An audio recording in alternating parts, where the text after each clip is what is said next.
क्या मुझे ना रैपर्स की स्टोरीज पसंद है, उनकी मूवीज़ देख देख के मुझे बहुत मज़ा आता है। जैसे जैसे तो जैसे डॉक्टर ड्रे की एक सीरीज़ है द डिफाइंड वंस, या मैं तो 1000 बार बोल चुका हूँ, सबको देखनी चाहिए, सबको देखनी चाहिए। हाउ आप आपकी करियर के पीक पे होते हो, पहले तो आप इतने ज़्यादा बैकवर्ड ऐसे टफ़ चाइल्डहुड से बाहर निकले हो, टफ़ नेबरहुड से बाहर निकले हो, जहाँ पे आपके सारे मतलब आप जिनके साथ पले बड़े हुए हो वो कोई जेल में है, कोई मर गया, किसी ने मर्डर कर दिया, कोई सब गैंगस्टर है। ऐसे में आप एक अच्छा वे चुनते हो लाइफ का कि लोग बोलते हैं ना सिचुएशन मेरी ख़राब है, मेरे लोग देखो भाई इसको, he had all the rights to become a gangster क्योंकि सब उसके आसपास वही थे। एंड देन वहाँ से वो निकला कि नहीं यार मैं म्यूज़िक बनाऊँगा, वो टेढ़ा। फिर वो वहाँ से अपने करियर के पीक पे पहुंचा एज अ रैपर। फिर बोलता है अब मैं ना मेरे लोगों को चांस दूंगा, मैं दूसरे लोगों को बनाऊंगा। फिर वो रिकॉर्ड लेबल खोलता है, फिर वो एमिनेम जैसे लोगों को ढूंढता है, स्नूप डॉग जैसे लोगों को ढूंढता है। लाइक वो इतने बड़े बड़े लोगों को रिक्रिएट करता है और वो खुद गाना बंद कर देता है। Imagine at the peak of your career there is enough life left in you, तुम बोलते हो नहीं मुझे दूसरों को बड़ा बनाना है, मेरे पास गिफ्ट है। और वो world wouldn't have gotten Eminem और केंड्रिक और Snoop Dogg if Dr. Dre wasn't there. he's the king maker. First he became king, And then he became kingmaker. Then he's like, oh my, the first billionaire in hip hop, right here from the mother West Coast. Believe it. वो अपने दोस्त को phone करता है कि अपन साथ में कुछ कंपनी खोलते हैं, मेरे को ना बेस अच्छा नहीं आता, म्यूज़िक अच्छा नहीं आता, कुछ खुद के लिए अच्छे स्पीकर्स बनाने, खुद के लिए अच्छा हेडफोन्स बनाने।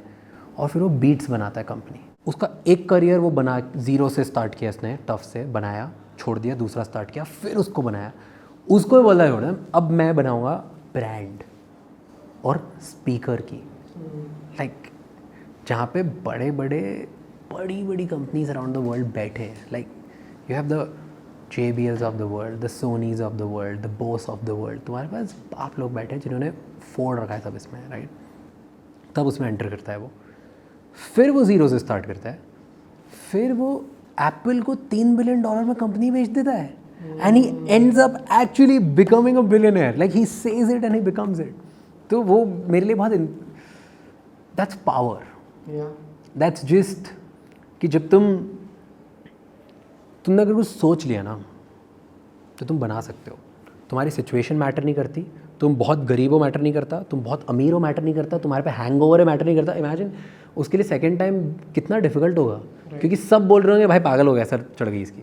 तुम री इन्वेंट करते हो just for that one madness that you have. और जैसे ही उसकी एप्पल की डील होती है ना, वो डिफाइंड वंस में एक सीन है डॉक्यूमेंट्री पे, वो फ़ोन करता है और किसी को बोलता है brother like just, and you can see that kid in him जिसको बस ये बताना है कि I became the first black guy to do this. Like for him that representation वो इतना मैटर करता है किसी के लिए। Imagine, so that's beauty, that's why I love him कि तुम बस। एंड ही फेस दिस, वो टूपैक वाला इंसिडेंट हुआ उसके साथ जहाँ पे one of his close ones ended up getting shot by another gang. मतलब कितनी सारी चीज़ें हुई and he didn't loose focus. मैं पूरी नहीं बताना चाहता but I am just like I love him. So that's one of my favourites. That's second Eminem. I think the world loves him. I love him more for the lyrics he right, and I love him more for उसकी movie 8 mile. भाई उसमें scene है last, वो scene ना I think मेरी life का एक foundational principal बन गया।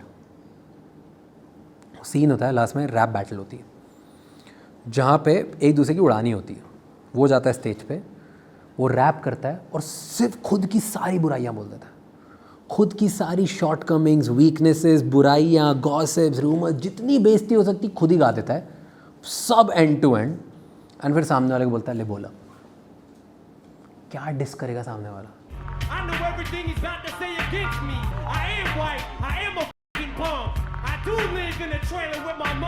That is the foundation principle for everybody in the world. अगर तुम अपनी वीकनेसेस और खुद जाके ऐसे बैज ऑफ ऑनर जैसे वेयर करो, हाँ है मेरे में ये कमी, ये कमी, ये कमी, ये कमी, ये कमी, हूँ मैं ऐसा, अब बोलने के लिए कुछ बचा ही नहीं, कुछ भी नहीं बचा लोगों के लिए। Yes, I am like this. So that's why I love Eminem, because he wears his shortcomings like a badge of honor. So you can learn something from Eminem as well.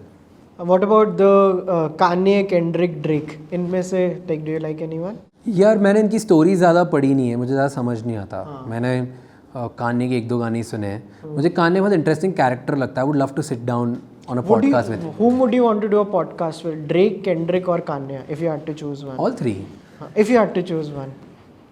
Drake और Kanye, because I feel दोनों ना एक अलग level के genius हैं। Kanye is little fucked up in his head Yeah. And that's a beauty about him कि भाई वो क्या चल रहा है उसके दिमाग में, क्या चल रहा है। लाइक मुझे जेन्युइनली डिकोड करना है उस इंसान को। Like one day you see him कि वो एकदम ही बिल्कुल भक्त भगवान का आदमी है, बिल्कुल गॉड टाइप कर रहा है, वो चर्च में जाके सर्व कर रहा है। The other day you are like वो कंट्रोवर्सी के पीक पे, थर्ड डे वो किसी को डिसरिस्पेक्ट कर रहा है, फोर्थ डे वो कुछ पता ही नहीं है क्या चल रहा है उसके दिमाग में। Like there is no pattern that is. हर इंसान का ना आप लाइफ देख के एक पैटर्न देख सकते हो। Like from the Donald Trump's of the world to a small, like let's say somebody who just is regular Joe.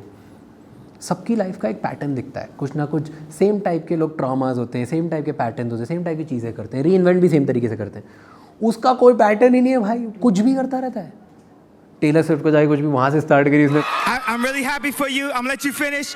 But Beyonce had one of the best videos of all time. I think it's an interesting character to talk to. I would love doing it क्योंकि ना उसमें भी वो बात तो है। बाकी उसने डिसाइड कर लिया ना, वो जो बोलता है वो करके दिखाता है। अभी रीसेंट चीज़ें नहीं हो पा रही है, पर पहले जो जो उसने बोला है ना उसके पिनेकल तक, उसका एक वीडियो है, देखा है, जहाँ पे वो एक इंटरव्यूअर से बोल रहा है कि I can do whatever I put my mind to.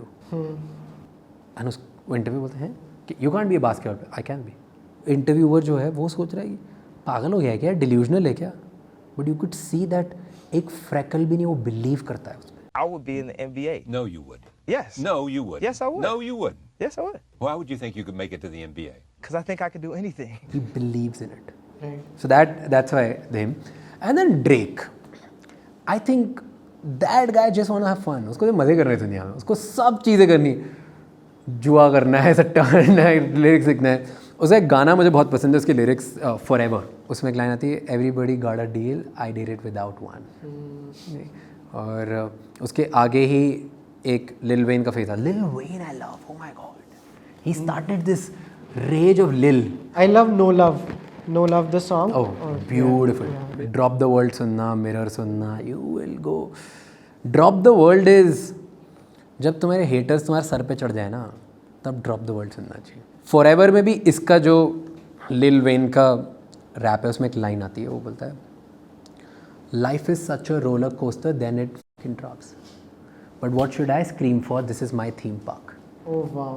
I love it. Beautiful. It's just a beautiful way of describing ना कि yes it's a roller coaster, नीचे आ रहे हैं, बट मैं क्यों स्क्रीम करूँ, मेरी लाइफ है, मेरा थीम पार्क है, मैं डिसाइड करूँगा rules, I decide how I react. I really like Lil Wayne, पसंद है मुझे। I want to recommend you a documentary. It is a documentary I saw on BBC just a few days back. It is about Sidhu Moosewala. And I was like totally immersed in it. It's a two-parter. It's directed by a guy, Abhay Kumar, who is a national award winning filmmaker. और बहुत controversial documentary है because some people are saying कि इन्होंने सिद्धू के parents का consent नहीं लिया, ये नहीं किया, बट इट्स वेरी अनफिल्टर्ड।